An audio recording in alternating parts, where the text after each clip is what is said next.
So welcome back. In this class, we're going to look at how to create a unified history using rebasing. So we're going to look at rebasing to have a unified history.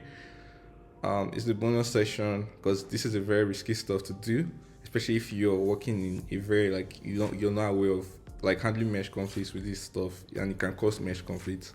And handling mesh conflict with rebasing is kind of tricky. But I'm just going to show you the simple way to do git rebase. So I'm just going to show you an illustration in the code. So let's say you have a feature branch here, and it's coming out from this master branch, and you want to merge this. When you want to merge it, is also a way that you don't want to create, you want to have a unified history. You don't want to create on a totally new commit out of your distance, because when you make a merge conflict, when you make a merge, what it just does is that it creates a merge commit. That stuff you did here is called a merge commit, and that's not what we want. We don't want to create a merge commit. We want all our files to be tracked, and we want all our distance to be tracked in unified history. So what we want to do in essence is that we want to carry this code from here, what is here like this. I want to move it here all the way to this point. So that's what we want to do with git rebase. So we can do this, we can get this kind of stuff here where git our master branch starts tracking from the start of our feature branch to there, not from this point, but from the start of our feature branch. The history of our master branch, the continuation of the history of our master branch continues from here. So let's see that in practice. I'm just going to go to the code. So we're going to create a new branch. So I'm going to come here and say git checkout -b. I'm going to say this is the features. So I'm going to create a branch called features. I'm going to press enter. So this is going to create a branch called features. I'm going to go to the code, and I'm going to go to our index of HTML. I'm just going to add a few lines. I'm going to say P. I'm going to say ingredients. So I'm going to say I'm just going to create another list. You don't have to worry about web development for now. So I'm just going to say flour. Obviously, you need flour, you need sugar, you need milk,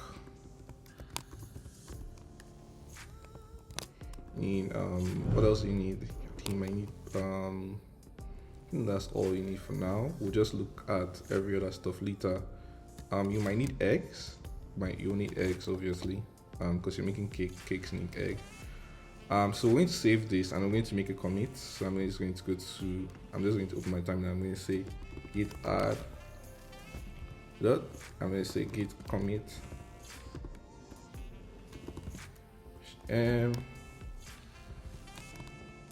added ingredients. Do this now. You can see that if we track from our git features branch, so if I say git log -- pretty equals to one line, we're going to see that we already have we start from here where we said we fix our conflict from the master head, and we're adding a new commit here to create our feature branch, which is add ingredients. So now what we want to do is I want to check back into our master branch. So first of all, let's check out the website, see how it looks like. So we have ingredients, you can see it here listed here. We have flour, sugar, milk, eggs, which is quite fine. This is beautiful. If we come back to our code, you can see that we have this here. But if we come to this, if we check back to master, so I'll say git checkout master, you can see now that the ingredients is not showing here. If we come to our code, ingredients have gone. And if we come to the website itself, there's no ingredients. We don't have ingredients, so that's something we need to find out how to get that fixed. We need to find out how to merge this stuff here without creating a new. We need to find a way to combine the change without creating a new commit. So the best way to do that is to, first of all, I'm just going to list out the branches we have. So we have git branch, we have new branch, and features branch, and master branch. So I'm going to say git rebase, and I'm going to say features. So once you do this now, this is going to create a new. So it's going to update. You can see here that it did a merge, so it updated all this stuff into our master branch. And if we check our git log, I'm just going to make it clean. Sorry, I'm just going to quit this, make it clean. So I'm just going to clear.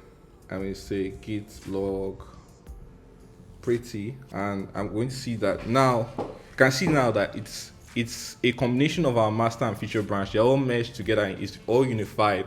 Our master and feature branch have been unified into one to create that head. So we've unified everything to create that head into one head. So that's one thing about using git rebase. It's actually a fun way of making commits to your code, creating a unified history where you combine branches together, where you don't have things scattered. So we combine the head of feature and the head of master together to create a unified history for our code.